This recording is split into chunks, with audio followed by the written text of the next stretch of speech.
Good afternoon. My name is Eric Brown, and today we're going to be discussing the detail of Chow Runner. So, something about Chow Runner, it's not fun. You will not like being Chow Runner. But if you're brave and you're not afraid of getting yelled at, then be my guest and be Chow Runner. So, Chow Runner is when you go in front of the MTI, you're in front of what's called the snake pit, and you're in front of the MTI and say that your flight is prepared to enter the dining facility. I'll go into this more. And if you mess up at all, you have to be perfect because not only is there MTIs, but there's probably going to be your squadron commander is probably going to be eating, your flight chief or your first sergeant perhaps. People in your chain of command and your squadron level will be there. So don't mess up. Now that's a lot of information. So let's just break this down. Chow runners will provide the initial report for all meal periods. You get 3 meals a day, breakfast, lunch, dinner. Proceed directly to the dining facility, quote, quote, the DFAC, DFAC, by the way. Proceed directly to the dining facility board after signing in. That dining facility board is what's called the snake pit. So, I remember what the layout of the DFAC looks like if you're in, quote, Disneyland. It's a long table. So it's a long table and you're right in front of it. And near you there's the dessert tray. I'll talk about dessert in another video. But you are right in front of all the MTIs while they're eating. And it's scary. So halting at the designated staging location, ensure no other chow runners are engaged in the reporting process. Then proceed from the staging location to the DFAC board, executing the appropriate facing movements en route. So, I'm sure you know your facing movements because you prepared yourself before coming to basic training, didn't you? So, using short, choppy steps. Short, choppy. Keywords on those. Center yourself approximately 2 paces from the board. Once acknowledged, provide a reporting statement and initial report. So, for example, it would be, Sir or Ma'am, Trainee Brown reports as ordered. Sir, flight 123, dormitory 123 is prepared to enter the dining facility from the south side.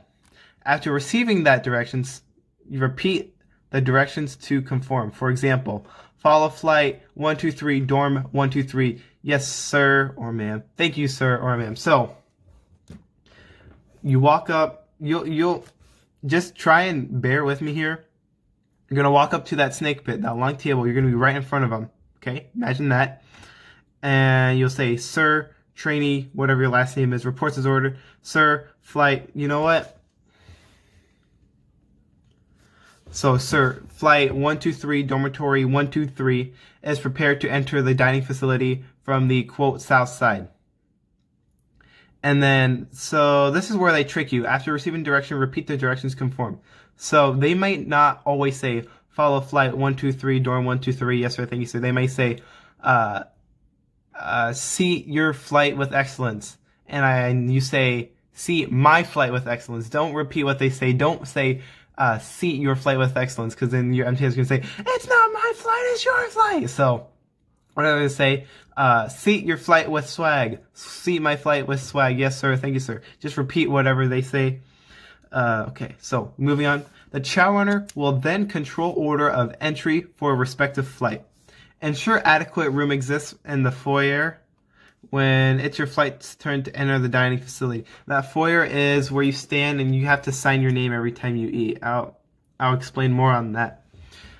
Take control of the flight and have them prepared to enter. So you gave your initial report saying, hey, we're ready to enter the dining facility from the, quote, whatever side. So then you walk back outside, you go in front of your flight, you and your wingman, remember wingman policy, are in front of him. So you say, you have to put them to attention. If they're at ease, you have to put them to attention. If they're at attention, you don't have to do so. They should be at ease already. So you say, flight 123, tench, hut! Flight 123, prepare to enter the dining facility from the whatever side. And all key personnel fall out, fall in, followed by the whatever element. It doesn't always have to be the 4th element. Oh boy, you'd have no idea what I'm talking about. So for example, I don't want to say 123. I'm so used to saying 293. So let's see. So how it would work, rewind, you did your initial report, you walk outside, you're in front of your flight, and you're at a position of attention. That's when you give commands. And you say, Flight 293, prepare to enter dining facility. Flight, tension, hut. Everyone's at tension. All key personnel, fall out, fall in, followed by the fourth element. And then you give your Chow runner chant, which at first is just going to be proceeding, sir. And, ooh.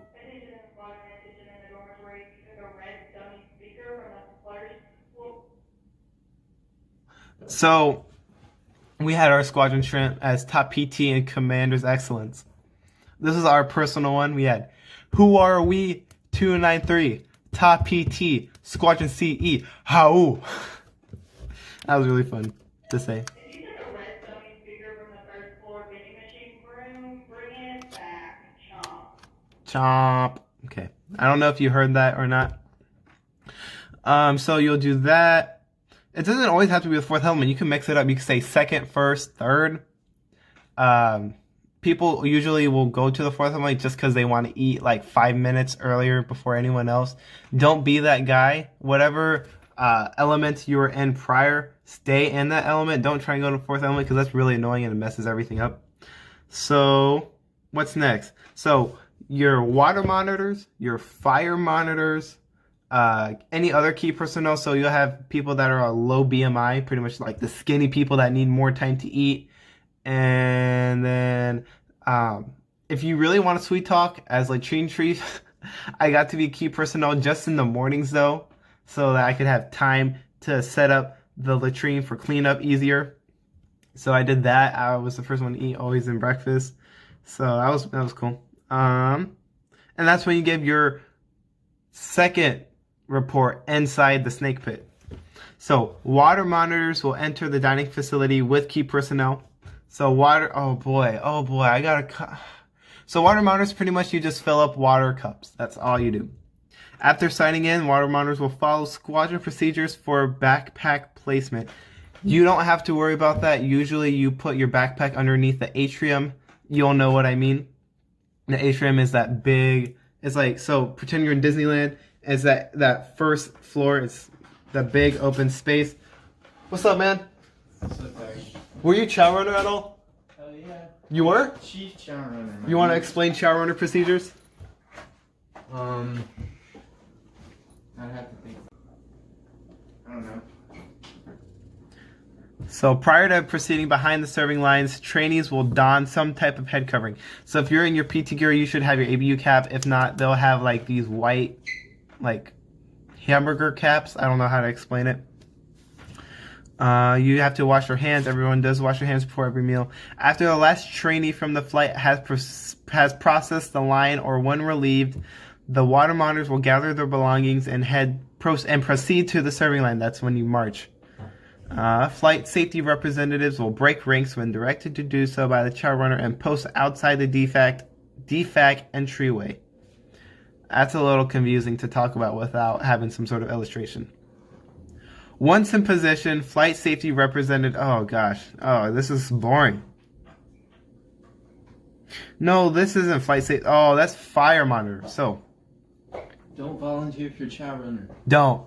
It sucks. It really does suck. Oh my gosh, there's a lot. There's a lot here. Yeah, you don't want to volunteer for Chow runner. It's not fun. But you are supposed to have service before self.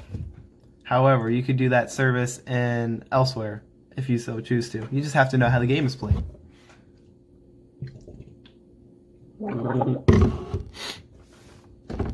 So fire monitors. So let's say you say, when you give that reporting statement in front of your whole flight, you say, all key personnel follow in, followed by the fourth element. All key personnel will go in front of the fourth element. So fire monitors, what they do is they hold the door open. And so fourth element goes in first, but fire monitors can decide who goes next. So you can say first element you go in, or third or second. And it was kind of a lot of fun. I was fire monitor just for a couple days. And if I saw people that I generally didn't like in in a certain element, I would call it a different element. I would make sure those people eat last. Just probably isn't the best. You don't do that just because it's really probably pretty tenacious. Is that the right use of tenacious? It's just like petty. What's next? What's next? What's next? Chow runner provide the follow-on report for all meal periods. So this is, if you're Chow runner, this is your second report. I explain water monitor and fire monitor at the same time. So you go back to the snake pit, and you go back approximately 2 paces from the board. You give your reporting statement. Sir, Trainee Brown reports, sir, the first trainee from flight 293, dorm 123, has entered the dining facility from the south side. After receiving direction, repeat the direction. So, like I said earlier, like, seat them with excellence. Yes, sir. Thank you, sir.